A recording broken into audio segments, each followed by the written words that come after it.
Bonjour et bienvenue dans la leçon de grammaire du jour. Aujourd'hui, la leçon portera sur le complément d'objet indirect, aussi appelé COI, qui correspond à ses initiales. Cette leçon s'adresse aux CE2, CM1, CM2 ou aux personnes désireuses d'apprendre le français. Comme toujours, Arthur nous accompagnera pendant cette leçon. Salut Arthur! Voyons ensemble comment définir le complément d'objet indirect. Le COI est un mot ou groupe de mots qui se joint au verbe par l'intermédiaire d'une préposition pour en compléter le sens. C'est un complément essentiel du verbe. Il fait partie de la phrase minimale. Nous venons de voir que le COI se joint au verbe par l'intermédiaire d'une préposition.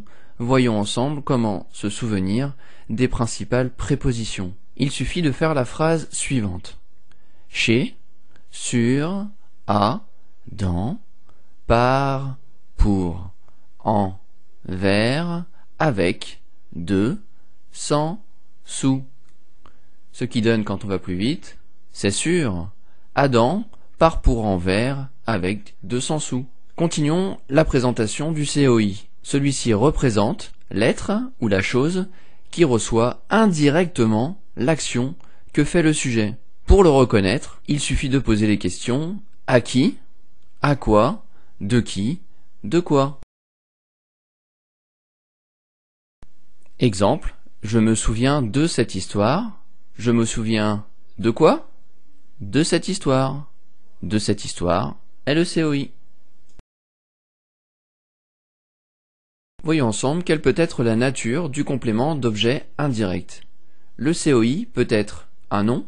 Exemple, il parle à Lucie. Il parle à qui? À Lucie est le COI. Un groupe nominal. Il parle à la foule. Il parle à qui? À la foule. À la foule est COI. Un pronom. Il lui parle. Sous-entendu, il parle à lui. Il parle à qui? À lui. Lui est COI. Le COI peut être également un verbe ou un groupe de verbes à l'infinitif.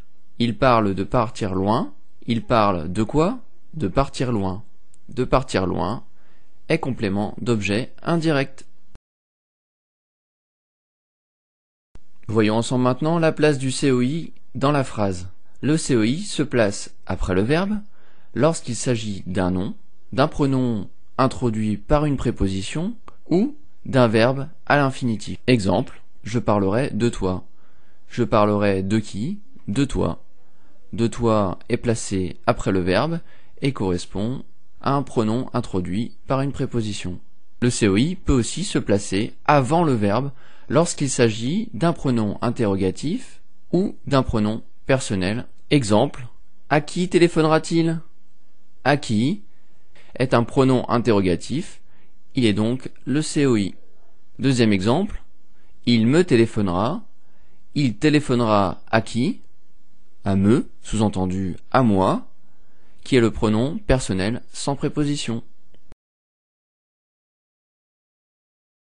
Sachez que le complément d'objet indirect est aussi appelé complément d'objet second, COS, lorsqu'il suit un autre complément d'objet. Exemple, j'ai donné ce livre à votre ami. J'ai donné quoi? Ce livre. Ce livre est complément d'objet direct. J'ai donné ce livre à qui? À votre ami. À votre ami est complément d'objet second.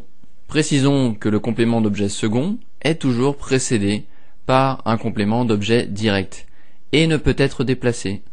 Exemple, le client a commandé au vendeur une voiture. Cette phrase n'est pas française. En effet, on doit dire le client a commandé une voiture au vendeur.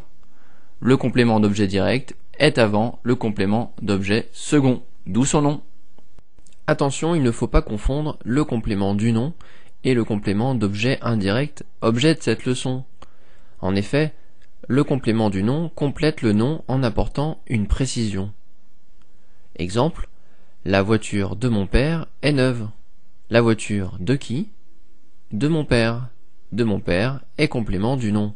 Le complément d'objet indirect, quant à lui, est rattaché au verbe indirectement, par une préposition. Il est l'être ou la chose qui porte indirectement l'action exprimée par le verbe. Exemple, la proposition convient à l'adversaire. La proposition convient à qui? À l'adversaire. C'est à l'adversaire qui sera le complément d'objet indirect. Voyons maintenant ensemble la méthode pour ne pas confondre les deux.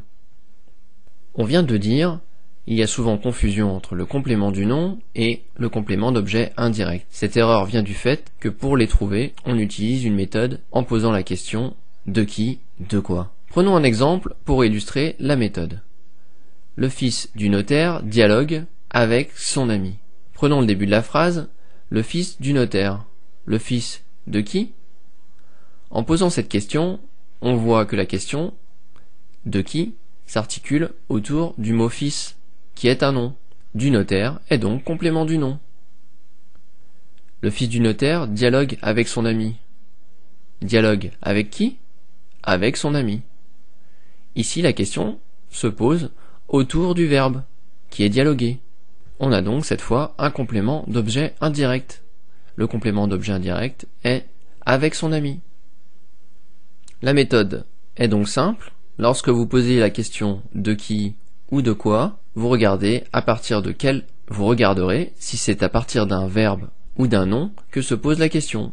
Si la question se pose à partir d'un nom, ce sera un complément du nom. Et si la question se pose à partir d'un verbe, on aura affaire à un complément d'objet indirect.